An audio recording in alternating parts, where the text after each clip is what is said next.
दोस्तों, स्वागत है आपका आज के हमारे नए क्लास में। आज आपको हम पढ़ाएंगे रेखीय आवर्धन। ये रेखीय आवर्धन क्या होता है? हम आपको कई पिछले क्लासों में ये बता चुके हैं कि आपको अगर किसी भी चीज़ की डेफिनेशन लिखनी है या मात्रक निकालना है या उसकी बीमा निकालनी है तो आपको उसका फॉर्मूला पता होना बहुत ज़रूरी है। अगर आपको उसका फॉर्मूला नहीं पता है तो आप ना उसकी डेफिनेशन लिख पाएंगे, ना उसकी बीमा निकाल पाएंगे और ना ही उसका मात्रक लिख पाएंगे। इसलिए सबसे पहली इम्पॉर्टेंट चीज़ क्या है आपके लिए कि आपको उसका फॉर्मूला पता होना चाहिए। तो बताते हैं, रेखीय आवर्धन को देखिए लिखते हैं एम से। किससे लिखते हैं? एम से रेखीय आवर्धन को लिखते हैं। तो इसका फॉर्मूला होता है एम बराबर आई अपॉन में ए। ये होता है रेखीय आवर्धन का फॉर्मूला। अब यहाँ पर हमने आपको ये तो बता दिया है कि एम क्या है, रेखीय आवर्धन, लेकिन आई क्या है, ओ क्या है, इसके बारे में आपको नहीं पता है। और जब तक आपको इसके बारे में नहीं पता होगा आप इसकी डेफिनेशन भी नहीं लिख पाएंगे। तो पहले आपको यही बता देते हैं कि आई और ए यहाँ पर है क्या। देखिए, आपने जो यहाँ पर आई है, आई को बोलते हैं यहाँ पर प्रतिबिंब की लंबाई। आई क्या है यहाँ पर? प्रतिबिंब की लंबाई। आप जब फिजिक्स में लेंस पढ़ेंगे उसमें आप वस्तु की लंबाई पढ़ेंगे या वस्तु से दूरी पढ़ेंगे, और आप प्रतिबिंब की लंबाई या प्रतिबिंब की दूरी कितनी होती है ये पढ़ेंगे आप वहाँ पर।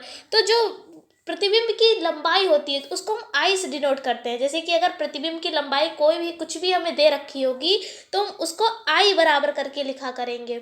और ऐसे ही यहाँ पर ओ क्या है? ओ फॉर ऑब्जेक्ट होता है, यानी ऑब्जेक्ट का मतलब होता है वस्तु। तो वस्तु की लंबाई को हम ओ से लिखते हैं। फिर से आपको बता देते हैं, जो आई है, आई क्या है? प्रतिबिंब की लंबाई, और जो ओ है, ओ फॉर ऑब्जेक्ट यानी कि वस्तु की लंबाई को ही डिनोट करते हैं ओ से।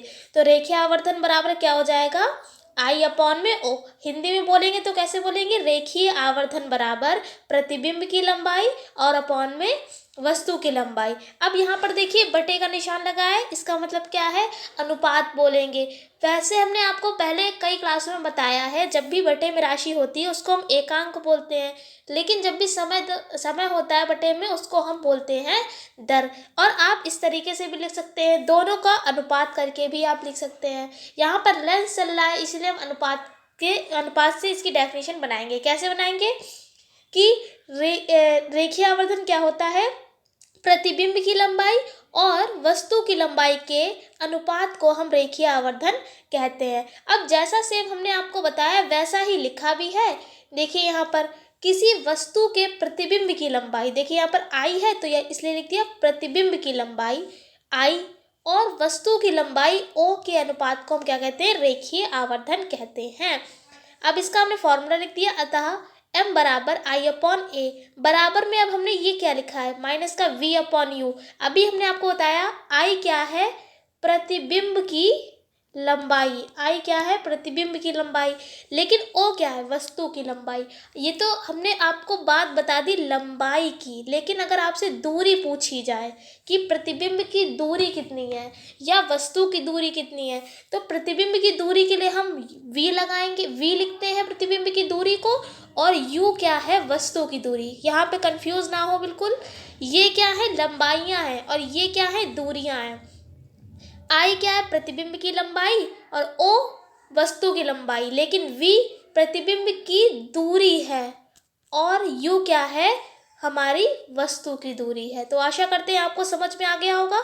तो यहाँ पर m बराबर हमारा फॉर्मूला बन गया है आई अपॉन ओ, जिसको हम क्या लिख सकते हैं? माइनस का v अपॉन यू। ये हमारा हो जाएगा रेखीय आवर्धन का फार्मूला। अब देखिए, जिसको नहीं पता है उसके लिए देखिए हमने यहाँ पर नीचे लिख भी दिया है कि जहाँ आई क्या है? प्रतिबिंब की लंबाई, ओ वस्तु की लंबाई, v प्रतिबिंब की दूरी है, और जो ओ है वो u है, वो वस्तु की दूरी है। आशा करते हैं आज का क्लास आपको समझ में आ गया होगा। रेखीय आवर्धन क्या है इसके बारे में आपको इतना अच्छे से बता दिया है। आशा करते हैं सारी चीज़ें आपको समझ में आ गई होंगी।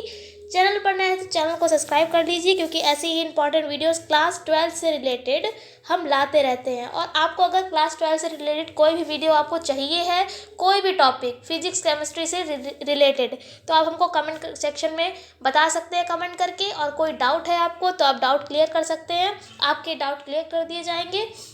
आशा करते हैं ये सारी चीज़ें आपको समझ में आ गई होंगी। फिर मिलते हैं एक ऐसी क्लास के साथ, तब तक के लिए जय हिंद, जय भारत, धन्यवाद।